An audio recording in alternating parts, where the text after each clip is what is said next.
Welcome to another episode of HCP Visits. Here is your host, Woody Watts. Hello, this is Woody Watts with Hill City Paranormal, and I am joined today with my lovely wife, Laura. Hello. Hello. We are going to talk about our most recent, I wouldn't call it investigation, I would call it episode or video titled Littleton, Bigfoot. So if you have not seen that video, it is available on hillcityparanormal.com and our YouTube channel, but mainly hillcityparanormal.com. Go there, push pause, watch that video, Littleton, Bigfoot, then come back because we want to give you kind of some insight, I guess, some commentary to that whole adventure and just some little tidbits that didn't make it into the video. Okay. Yep. Yeah. All right. So, first of all, I had been searching for someplace to visit kind of local, right? Where, Right. I mean, somewhere that we could drive in a day, come back. We didn't have to stay overnight. And this place kept popping up. This crypto... Zoology. Thank you. It took me 5 takes on that video to get it right. And Paranormal Museum in Littleton, North Carolina. So I kept seeing videos pop up of people going to this place, of the owner himself, Steve, doing videos. And then I was like, guys, it looks like a pretty cool place. Then I Googled it. It was 2.5 hours away. I was sold. And then I did see a picture of the lobby. And there was a ginormous Bigfoot statue in the lobby. And I was like, I really want a picture with that. So I, as I always do, I get my list of reasons, my justifications, and I approach Laura. Mm-hmm. Hey, got an idea for a Friday trip. Would you be up for it? And what were your thoughts? So I tell you, we're going to this museum. And that was it. At the time, we're going to get into it a little bit deeper. Well, let's just be honest. He baits me with, and we can try to find like a Home Goods and maybe like a TJ Maxx. Well, if you would have gone down the roads we went down, you would have known that is not the truth. And we would have never found a TJ Maxx. It was probably 4 hours away. I mean, it was no man's. 30 minutes from our house, it was it, right? Like it was like nothing going on, which it's beautiful countryside though. Yeah. So it was a nice drive. And we get caught up on podcasts. Yep. So yeah, we like a road trip. And we have our best discussions about future investigations and places we're going to go. So I approach her. She lovingly says, absolutely, wherever you want to go. Well, I don't know if I said absolutely. Yeah. I was probably like, let's play it by ear and we can decide if it's raining, let's stay. So, all right. So I email Steve, the owner of the museum. I always try to give people a heads up if I'm bringing a camera, just out of courtesy. And he was just awesome from the start. He was like, yeah, sure. Come, what time are you getting here? And I gave him kind of a window that I thought we would get there. And then touched base with him the night before. And then sure enough, Friday we get up and let's go. Let's hit the road. So we get down there around 11-ish or something like that. Y'all, it was like Christmas morning for him. I had my special vest on. If you watch the video, I know I brought, that was a legit excitement. That's the first time I wore that vest. He was up. He was making coffee. I was like, I don't even know if my alarm had gone off yet. And I think I looked over and I was like, where is he? Oh, goodness. Let's get a biscuit. Let's eat. Let's go. Okay. I was so excited. So we get there and I truly am like a kid on Christmas. Like this was so exciting to me because in my mind, like I wanted a feeling and I got it. Like I pulled up, it was this old house that had just had character and reminded me of where we live in a historic town. Oh, you couldn't miss it. You couldn't miss it. You couldn't miss it. It had 3 Bigfoots in the yard. It sure did. And a sign and everything. So we go and we walk in and like this place, it does not disappoint because it is like small town Americana that I love. Like you walk in and this guy has made his bottom floor into the museum. His wife is a saint. Yes. She's like, you can have the dining room, you can have the foyer, and you can have the living room. That's it. But it's a 3-story house. Yeah. And he said he had a secret room, which I think is super cool. But I agree. We walk in and you did get this vibe of like, oh, this does not exist just anywhere. No. And because we met him outside and he kind of gave us a history before we even get in there. He gave us a history on the house.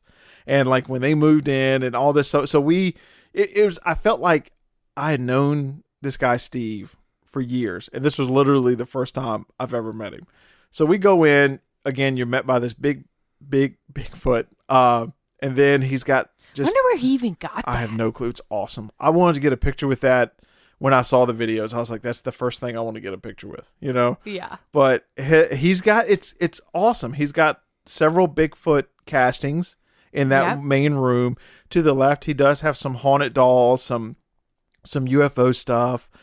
He has some merch, some shirts, and he has a couple of videos playing. Okay, so when you walk in, they have a really good video playing of the history of the museum. Like you can stay in there and it goes fairly in depth. So we go in and he's kind of showing us everything. We take pictures. You know, I am so excited that I tend to get really fast talking and forget half the stuff. But Laura's taking it in. She's walking around looking at stuff. Well, I thought it was cool because he had everything sort of logged, cataloged. And then if you were looking at something either to the left or right of it, he had an explanation of what it was. So I'm like, what in the world is this piece of farm equipment with like a rope attached to it? And of course, there it is, the story of why it was donated to the museum. And I thought that was pretty exciting because as just someone who, you know, I appreciate galleries. I love art. I love to know the story behind the art. And so this was very, very special because I thought, well, while Woody's interviewing over there and he's got the cameras on Steve and they're doing all this stuff, I can kind of soak in the other parts of the museum. And I think my favorite parts were the map that had pins of Bigfoot sightings. I thought that was so clever. He also had a scale map of how big Bigfoot would be compared to a human or to a grizzly bear, which honestly, I had never seen that before with my own eyes. So I was kind of like, this is educational. Like, not only is it for people like my husband who are freaking out kid on Christmas, can't wait to see this giant Bigfoot, it puts me in a good place because I want to soak up, like, I want to know why. I want to know the facts. I want to know the science. I want to know everything behind it. So I thoroughly enjoyed myself in the few moments that I had to kind of look around on my own. Well, I will say this. I think one thing that, and I'm not saying this for the paranormal community, I'm saying this in general, that these places should be cherished because he has brought a tourism tool to that area that is fantastic. And I'm so glad that I think most of the town embraces it. I think they have haunted tours. They drop stuff off. Like you could see donations were huge there. Yeah. And I think that is so important. That they embrace him. They embrace him. And that he has opened up a comfort level that I'm going to get to this in a second. He has opened up a comfort bubble where people all of a sudden are okay with sharing their experiences that were not okay before. And we experienced this at the Academy investigation where people would come up after the fact, talk to us, and it just kind of created a open door where you could come in, share your experience because you know you won't be ridiculed, you know the person will take you seriously. And that's what I felt when I walked in there, that he had created something where the town could come if someone had an experience and immediately share it with him. Which, saying that, is apparently this town has quite a few experiences. Yeah. Because it is fairly close to, I believe, Medoc State Park, which again is in the middle of nowhere. It is just isolated, just woods. It's beautiful, beautiful country, but there is just nothing going on. So if you were going to see Bigfoot, it would make complete sense that you would see him in this area, which several people have claimed to do. So we're in the museum. We've interviewed Steve. He does a great job. We take some pictures, and then he starts showing us. He has a TV where he has testimonials or interviews that he's filmed on his cell phone of people that have come by and just said, "Hey, I think I saw a Bigfoot. Here's what it was like." It looked like one lady had just seen it and pulled in. Yes. And was still reeling from what she had just seen. Yes. And one of the cases was it was a young couple had come from South Carolina, I believe. This was their vacation. They came up. They were going to go hiking. They came to the museum. He told them kind of where to go. Go to the state park. You can hike there. You can bike, blah, blah, blah. So they go out there. and they have an experience.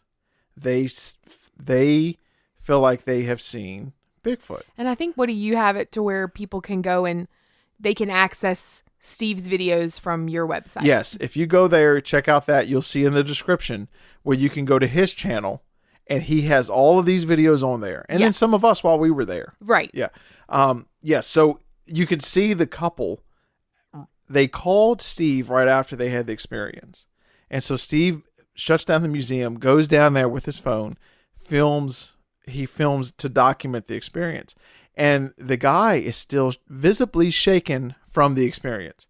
So this is not just a hook yuck type of, like, oh, we're pulling somebody's leg. Like, you're watching this and you're like, okay, well, that's kind of real. That's something you don't normally see. Yeah, he's not acting. He's like, we're ready to go. I even think maybe they even packed up and left. They did. I think they did. I think they packed up early that next day. They left earlier than what they were supposed to. So Steve showed us that video, and then we were like, well, I want to go there. So can you point us in the direction? Say, oh yeah, sure. He gives us a map, and then he hands us the map, and then all of a sudden he's like, well, actually, the museum doesn't open for a few hours. Why don't I just take you there? And then I immediately look at you, and I am like, okay, yeah, Steve, that'd be a great idea. I'm like falling over myself because, one, I did not want to inconvenience this guy. No. He has been too nice as it is. And then all of a sudden I'm there with a camera, and I'm just like, hey, all of a sudden he's just like, hey, come on, let's go. All right, so we follow him it takes about 20 minutes. Yeah. 20, 30 minutes from the museum to get to this state park. So we pull in, and again, there's nothing around, no traffic, nothing. Like, it is you're really out there. So we pull up to the state park, and he starts telling us their story, where they saw Bigfoot, where they saw the print. So we're actually at the place, firsthand account where they saw this thing. And I don't know, I don't think we've talked about this, but I had a feeling there, like it was a very calm, quiet feeling out there that day. Like, the sun, it was overcast, wasn't a lot of wind, wasn't birds. It was kind of just like everything was dead. Still. That's a great way of putting it. Everything was still.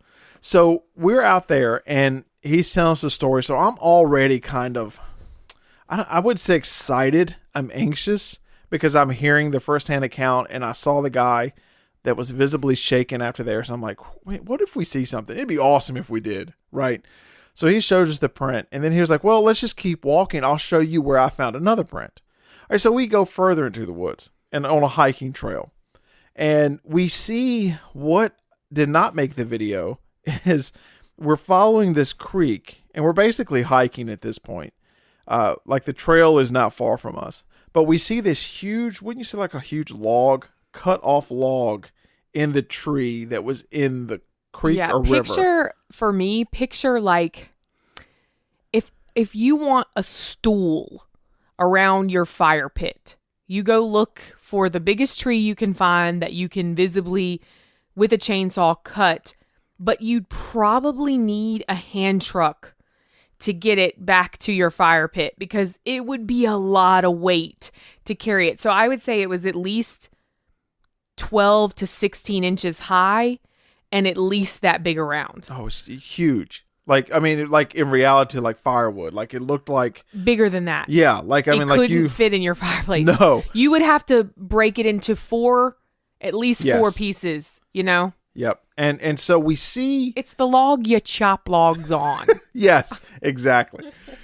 We see that in a tree limb with the limb that is overhanging the creek or the river, whatever that was. I think it was a big creek. So this limb is over top of the water, right? And the water's fairly deep. I think it's like, 3-4 foot deep. And then there's a bank.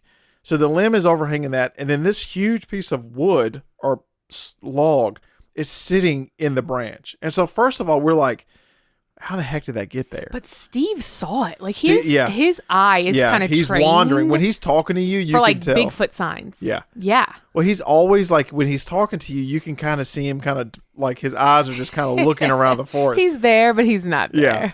Yeah. So we see that. And then so Laura and I are instantly like, oh, okay. I'm like, what the heck? Okay, this is weird. Because he explained it in a way that's like, what would put that out there? See, look at that. Look at that. That's no camper playing around. And in my brain, I was like, he's so right. Yeah. But we always try to approach somewhat from a point of skepticism. Like, I mean, like, I don't even think you try to. I think it just happens. Yeah. So, like, we instantly, when we go into a place, I try not to jump immediately to, oh, that was Bigfoot. That was a Sasquatch. He walked in the water. I try not to jump right to that because it's easy for me to do. Laura, with this case, was even more level-headed than I was because I think for Bigfoot, for her, I wouldn't say you were more skeptical, but, I mean, you really need proof, right? Yeah. Because I've not had a Bigfoot experience. So I was like, meh. So we see that. And then it's like, no, first of all, I was like, I don't have shoes for this. I was like, where are we going? We did not know we were going to go hiking. He just kept hiking and going. And I'm like, all right, look, I didn't come dressed for this. Hey, I'm a team player. What's funny is that, like, now that we know Steve, it's totally fine. But at the time, like, we were like, I know Laura's like, what in the world? So we drive 2.5 hours to a museum. Y'all, I had on like Steve Madden, and not that anybody on this podcast cares about this, but I had like zip up shoes. They were shoes. Like, it wasn't boots. I didn't have on boots. I had my vest though. I had my Bigfoot vest. You'll see it in the you video. had us covered. Okay. Yeah. So we see that, and then I want to go further, obviously, because I'm like, okay, this is awesome. So Steve said, well, there's a place where I found another print up here, whatever. Y'all want to keep going? Sure, let's keep going. So we keep walking, keep filming, blah, blah, blah. So we go, fast forward, I don't know, 45 minutes deep into the woods, right? Like, I would say we had hiked a mile and a half. So we're going up to we're on the trail, and then we're getting ready to take a right on the trail. And not that that's important, but the trail goes to the right.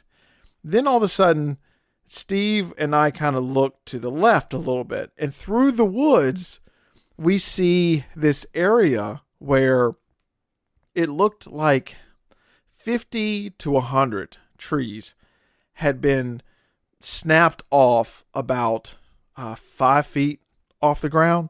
It looked like, I don't know, the best way from a distance, like a tornado had come through almost, but they were all the same height. Okay, so we see that, we're like, oh, that's really, whoa, okay, that's odd. So we hike further into the woods. Mind you, the trail is going to the right. We take a left deeper into the thick woods. Okay, so we see this, and then as you get closer, the best way I can describe it was like, I instantly had an eerie feeling. I think that's the key, is when you first encountered the trail and we got out of our car and you said you had a feeling. See, I didn't have any feeling. Like, I was like, oh, no, we're going to walk. Like, that was my feeling because I'm lazy. But the other thing was, I had the same feeling in this part. It was, what happened here? Yeah. That was my thought. It's almost like if someone were to take you to a scene of a crime. Yeah. And you're seeing it firsthand, and it wasn't a feeling for me. Like you said, eerie is the perfect word, but on top of that, there are no birds. Yeah, it was there quiet. are no and I think in the trails around, because Woody and I we go walking quite a bit with our little dogs, and Woody often will go down to what we have called Blackwater Creek, and there's just trails and trails and trails that you can walk, but you're always encountering bikers. You're encountering other hikers, other walking. There's never been a time when I've been on Blackwater Creek where you haven't met at least 16 to 18 people in the first. Or you hear the town, or you hear the something. car is going by or whatever. And in this case, even before we got to this, I would call it the hot spot of the day, we encountered another Bigfoot guy. Remember? Yeah. Remember him? And I was hoping you were going to touch on it, but I was like, I'm not. we didn't see another hiker, you No. guys. We saw another person out there looking for Bigfoot. And I can't remember what he said.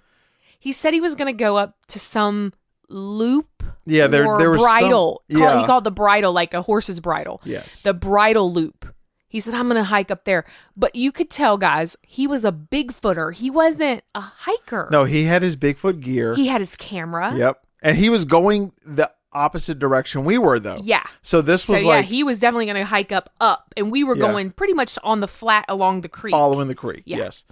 So we get up to this, and Steve, I knew something was up when Steve he immediately took out his phone and started filming. Stopped talking to us completely. Talking, and he was just like, boom. Because you walked in this area, and then the closer you got, it was like the tree limbs were all different sizes. Mm-hmm. Like, I mean, they were small, and then there were trees that really a power saw would be the only way to take that, or a tornado. So we get over there, and then we're looking around, and we notice that the limbs are leaning every which way. There's not one pattern of the broken limbs. Right. They're all. It's just like they were. And I hate to say this, but they look like they had been snapped or twisted off with two hands. It was unbelievable. Yeah. It was unbelievable. There's no other way to describe it. And there were so many. And there my were so many. my stomach drops. Like, I'm looking around, and I had said to myself, what happened here? And I could hear Steve talking about, on his video, because he's doing his YouTube thing. He's not missing this opportunity by any means. It was completely just like, take a look at this. And he mentioned if it was a microburst or some sort of, derecho, which are like land tornadoes or whatever they call them, or land, I don't know what they call it, but which every tornado's on land, right? No, this water spout. Okay, thanks. Yeah. So anyway, it was like I was hearing him talk about this weather, and that if it was weather, wouldn't all the trees be in the same direction? And wouldn't all of the breaks be in some way continued? Because it was just in this circle. Yeah. It was like a circle. It was like somebody from above, which I wish if we would have had the drone. I know. What would have been really cool is if Woody could have flown it up to see the sort of the radius or circumference of where we were, because it was like a little playground, it felt like. Yeah. And so where we live, I would say last year, we actually had a tornado touch down in our area. Okay. So, and it did devastating damage to part of the county. Mm-hmm. And then it made a trail through near us, but we weren't in really any danger. But we later went to the area where the tornado hit, and like it was a different, like the storm had basically shredded the trees, like they were splintered. They were, this Was not all like of that. them were honestly, like, you looked straight ahead and they were all basically the same level. And it was almost like they were just like toothpicks, like broken or twisted. Yeah. And so we were walking in there, and then like I said, Steve took out his camera, and then I started filming the breaks and stuff like that. So we're off. Steve and I are off walking through. Okay. Yeah. We're instantly like, oh, what is this? What? And then so I really don't know what it is. I'm basically following Steve because I feel like he's the expert, right? And I'm documenting what he sees because I want to catch that. Well, then, so we're getting the tree breaks and everything. Then all of a sudden, I hear Laura from quite a bit of ways away, right? Well, I'll tell you the Okay. thinking on this. You guys were filming high. So cameras are up. Cameras are on the treetops, tree limbs. They're on the breaks. In my brain, I'm like, oh man, Woody's entrusting me with like B-roll. So maybe I should go low. So I'm looking along the ground level, and I'm also thinking, how cool would it be if I saw like a print? Like, how cool? Like, in my brain, I'm like, all right, if Bigfoot, because I'm total true crime, total, like I said earlier, I want to know the facts. I want to put it all together. So I thought, if he's got to break this tree, which I went over to one of the larger ones, and you guys, I can't explain it other than to say I can't explain it. It was a feeling of like, what? Like, this is scary. I got this feeling of fear for a second, then intrigue, then curiosity, and then it was like problem solve. Find a footprint. Let's do this. Yeah, investigate. Because I'm a believer, like, at this point. And I'm telling you, I was like all out. If my job depended on me finding something, I'm going to do it. So if Bigfoot had to break a limb or break this, and Steve said it was a good time for prints to be found because it had been raining for 3 days, and just by the Lord's blessing, it was not pouring down rain when we went. And we missed it. We just missed it. Yeah. You could see puddles on the trail. I mean, Yeah. we jumped across a few. He said the creek was up a little bit. Yep. But in this moment, I'm like, all right, I'm going to find a footprint. And I don't know what other to tell y'all was that I wasn't joking. Like, I was like, maybe I could find one. If Bigfoot had to break this tree, he would have had to exerted some force, and then he would have had to have stood here to do it. So I look down and I just start looking. I just start thinking, maybe if I'm gonna, all right, so then I would see the break and I was CSIing it. Like, he would have to stand right here to break it. And I immediately looked down, and it was like I couldn't breathe. I am watching Woody behind Steve, and they're at least 100 yards from me. And I'm again hearing Steve talk about weather. I'm hearing him talk about his friend Frank. I'm hearing him talk about all of this stuff that his YouTube following would know. And I go, am I seeing what I think to be a foot? Am I seeing it? And I thought, okay, do I interrupt him? That was my first thought. Like, do I interrupt him filming this? Is this something that I need to call attention to? But it's like that moment when you're like, call 911.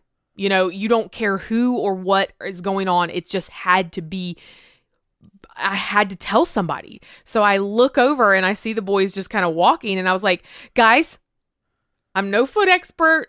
Is this a print? Yeah. Well, all right. So then I hear her, and I'm like, oh God, okay. What if she finds a print? So then I start going through the woods. Then about halfway through because you were quite a bit of ways away. Oh yeah. Like so about halfway to you, then I start understanding what you were saying. Like, I think I found a print. I'm no expert. I think I found a print. So then Steve is right there with me, and he's headed over there too. Right. Yep. So then we get there, and I kid you not, like, Laura's standing there looking down, and when I walk right up to her, okay, I look down, and sure enough, God is my witness, the heel indentation that you could see, was like, you could not mistake it. There were no other soft edges in this entire journey that we had been on, except for right there in front of me under this tree snap. And then Steve hit his knees. Like, Steve got down. He saw it and dropped and and instantly started investigating it. Yes. I mean, and from a person that I have never seen a print before, never seen a Bigfoot, read about it. For me, I instantly look down and see that. I'm like, oh my gosh, unless there is a 8 foot tall NBA player out here with barefoot walking around, it has to be something. It has to be, because you see clearly the heel indentation. And so at that point, I automatically kick into, okay, I got to document it. Yeah. I got to document it. And here is where I think every investigation, every exploration, you learn a little bit. So I see a lot online, okay, of people saying, you know, we live in an age of cell phones, high definition cameras. And I've even said in many interviews myself, I rely on video evidence, right? So for me, we ourselves had 2 4K cameras with us. Okay. Very good quality cameras.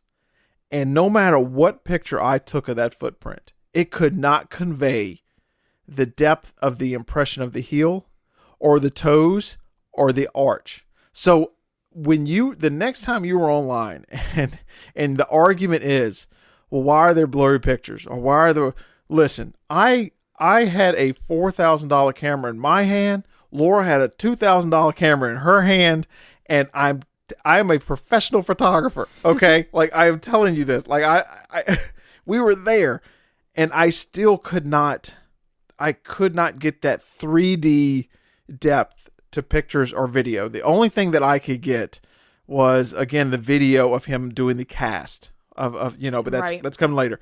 But I think since this instance, I have read online everybody's excuse, like, where everybody's putting evidence down, like, why is it blurry? I completely understand now why it's so hard, because again, like, you hit that instance where you see it and your heart kind of sinks and you're like, am I seeing what I think I'm seeing? Yeah. Like, your brain it's not normal. And granted, I didn't even want to call any attention to myself because I'm out here with a Bigfoot expert, and like, I don't want to be, not that I thought he would kind of make fun or whatever, but I'm like, you better be serious, Laura. If you're going to tell this guy, hey, I see a print, don't be stupid. Like, you know what I mean? Like, yeah. I wanted to be taken seriously, Yeah. but I also wanted to know, am I looking at what I'm looking at? And I'm wanting him to tell me it's not. Yeah. I was like, I wanted him to say, oh, well, here's what the squirrels do in Littleton. They burrow down. And it looks like a footprint, but it's really not. Actually, this is a baby squirrel and this is a baby squirrel. But he didn't. He didn't. He drops down and then he goes, of course I'm not prepared. And he is kind of like in a frazzle because he wishes he had his go pack, which again explains, I'm telling you firsthand, I'm no lie.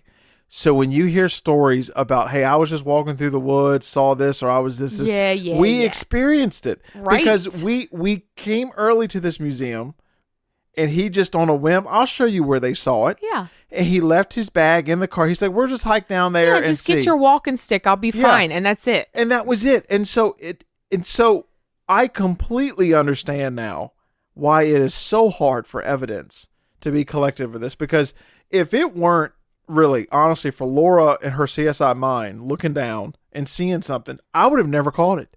No. I would have never seen it. I don't know if Steve would have, because we were so concentrating on the stick breaks that we weren't really thinking of looking down. And then another thing is that we were 3 people.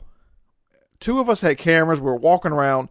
We didn't leave any footprints. No. We didn't leave any footprints. So if you really think about it from an evidence standpoint, the weight that had to have been behind this animal to have placed a footprint in the leaves, in this sort of soily, sandy dirt near a creek bed, it was like, yeah, it would have had to have been a big animal. And next to a big tree that had been snapped off. Right. So Steve comes over, he gets down, and he starts moving the leaves a little bit, and he was like, yeah, this is a big one. This is a big boy. But what I love that he said too, he's like, are you seeing the same thing I'm seeing? Yeah. So he was like, all right, is this where you see the heel? And I was like, yes. It wasn't like he was trying to paint the picture for me. He was like, what do you see here? Show me. He said, show me the toes. Right. So he immediately, like, you could tell he was, I don't know, he was verifying evidence. Yeah, that's what he was doing. He was verifying for us that he was not going to make the print for us. He said, show me that I'm doing the right thing, which I thought was so clever because it made me now the expert, and then he was just verifying that we were seeing the same thing, that he wasn't saying, he wasn't okay, leading let me show us. you. Right. He wasn't leading the witness, right? He was like, let me show you where the toe is. No, he said, is this where you see the toe? And I was like, yes. Is this where you see the heel? And I was like, it's right there. And he literally in front of us made a case of, I'm seeing what you're seeing, and dang it, if I would have had a tape measure for this. So Laura, we're there, and you can even hear in the video that we posted, Laura was so excited that she had her anxious breathing. I promise you guys, I was not like, I'm pretty in shape, but I'm not in shape. It was fear breath. It was anxious breathing. It was like, oh, I'm scared. Yeah. I'm scared. And then so we're talking about it, and then we start taking measurements. He left his bag in the car. Again, being witnesses to this stuff happens. Yeah. And then you see evidence that you didn't expect to see. that if we were looking for evidence, we'd have never found it. Yeah, honestly. exactly. So Laura suggests I take my belt off and we count the notches. So we CSI. so we count the notches. Tourniquet. He's videoing it, documenting it, getting what measurements, and then he says, "I think we should cast it. My casting kit is back at the car. Do you want me to go get it? Do y'all have time?" I was like, "Absolutely. We're going to sit here." Because I didn't want to forget or whatever. I didn't want something to happen. I don't know. It was like we found treasure, So I said, we're going to stay here and you go back. So he goes back, right? He starts walking back where we hiked. Okay, like 45 minutes. Poor guy. Felt bad for him. So we stay there with our cameras. And Laura starts walking around again, being the CSI person that she is. And sure enough, on another tree branch that was broken, she finds another print. And so not as good as the first one. Not as good, but it was the heel indentation is what gets it. Yes. Like it is unlike the heel, anything I've seen. You see the heel first, and I would like to know if there are other Bigfoot people out there, if that's what you saw first too. Yeah. But again, I was like, Woody, come here for a second. Come here. And then he sees it. We both do this sort of moment of, okay. And then I said, take your belt off again. Lay it down. I want to see if it matches the other one, because I just was like, maybe this isn't. But poor Stevie's hiking back to get the plaster and the whole casting kit. But I was like, all right, Laura, don't be silly. Like, don't make this man walk 45 minutes if this is not. But it was, you guys. Yeah, like, it was the same I would have size. walked 45 minutes, So we lay down the belt again. I count, and as I'm counting towards 1, 2, 3, and we're just counting the little, the little holes in the belt, it gets to the same number, and I freak out. It was like, okay, so you don't just need one footprint to prove it, you need two. And then at that moment, I was like, oh my gosh, and I didn't feel safe. Yeah. Well, all right. So then I was ready to go. That happens, and we're both like, oh boy, okay. And then kind of your, I guess, reality sets in that we are literally in the middle of a state park that I have no clue like how to get out of. I'd have no orientation. So we take a second and we actually sit on a log right there by the footprint, and we keep the camera running, one of our cameras running, and we're filming some stuff for the video. However, like, we just wanted to listen because I cannot stress enough just how quiet it was. And Steve had walked back the way we came. All right. So we're sitting there and I'm attempting to film a segment in the video, and you'll see it, the part where I'm sitting on the log. And then when I start talking, I keep hearing something to my left. And the woods are extremely dense. And the only reason we were able to get where we were is because the limbs were broken off and it was like a little clearing.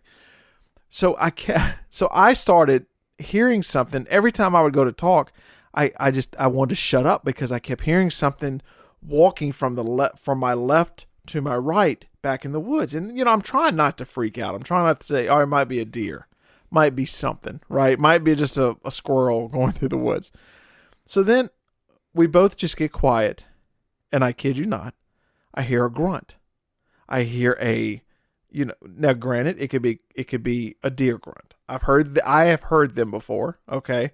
And it could have been that, but keep in mind that we have just seen two about 20-inch long footprints in the woods and broken limbs. And we're kind of like, oh, okay. This is weird. So then a little bit more time passed and it gets quiet. Within up on the hill, I would say 200, 300 yards away. My distance is off. We start hearing tree knocks. Mm-hmm. And it was from the complete opposite way that Steve went. Excuse me. Steve had knocked probably 3 or 4 times on the way in. Yeah. Just which I thought was kind of interesting because I'd never been in a situation where somebody's knocking on a tree and you have to have a specific tree. Yeah, it's like got to be hollow and a sturdy stick. And he had basically his walking stick was his tree knocker as well. Yeah. So I was a little bit like freaked out because I thought if Steve is knocking his way back, we would be hearing these from another direction. From the opposite direction. And so we kept hearing this tree knocking and I'm talking from a distance. And so for people that have never had a Bigfoot experience, we had all of a sudden basically checked, I don't know how many off the list. Yeah. And I cannot describe to you the feeling that we had there. And so not only did we see these prints, we heard tree knocking, and I truly felt there was something in the woods. Yeah. I really did feel that way. And so Steve comes back, and the rest of it, I believe, pretty much is in the video. Like, he comes back, Yeah. he does the cast of it. The other Bigfoot, the other footprint, we had to leave the cast there because, one, to get this thing out where it didn't break took 2 hands, very steady walk. We had to walk extremely slow on the way back. And the other one, we didn't want to wait for it to set up because it wasn't that good of a cast. Right. It wasn't. We were losing daylight. Yeah. And with all this said, so we get out there around 11:30, quarter to 12. And I think we finally got out of the woods close to 5 o'clock. Yeah. And so we weren't supposed to do that, and then turned into a 6-hour wood excursion. Yeah. He told his wife to close the museum. Yeah. So in the video, you'll see, we don't really tape on the way back because, one, it was extremely difficult because You still say tape. yes, I am old Film. school. I Film. edited on 2 VHS It's VCRs. It was hard though. Cause my whole thing is film and camera and evidence. And that's what I went there for. And I even had a hard time. So it's like, because, one, you're excited and you start seeing stuff and you just can't get that 3D feeling to it. And then on the way back, we couldn't film because I had to help carry the cast because it's extremely heavy. Because after we got back, he measured it. It was 19 inches long and 9 inches wide. So like, this is a huge cast with so we get back to the car, and then I want to go back to the museum one more time because, one, I wanted some t-shirts. Like, I wanted to get some merchandise. I wanted to support him. So we go back and he explains it takes about 2 or 3 days for the cast to set up. Then he'll make a copy and he'll send us the copy. So we get in there and I buy some shirts and he gives us some stickers. And it was just a wonderful experience. And it was wonderfully terrifying. And it was so funny because, like, it was just completely unexpected, which I think is something to say for most encounters, that they are completely unexpected. They happen during everyday life, can you imagine, like, how much evidence might be out there that we don't see just because we're not looking, or that it's just completely accidental? Just like this, you have multiple cameras filming, and you have 3 people in the woods, and it takes a different set of eyes with a different approach to look down at the right time, the right spot, and see that. And it was just a pretty amazing experience. And I could not say enough for Steve because of him just being a great host and just wonderful. Taking us out there, closing the museum down.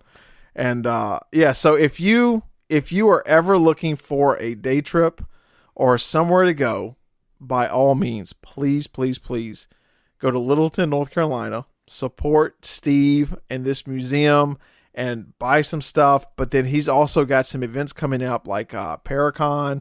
I know he has a Bigfoot festival. So be sure we'll have a link to his stuff on our video and YouTube page and all that stuff to click on, support him. But yeah, just amazing experience. So we can officially say we had a Bigfoot experience.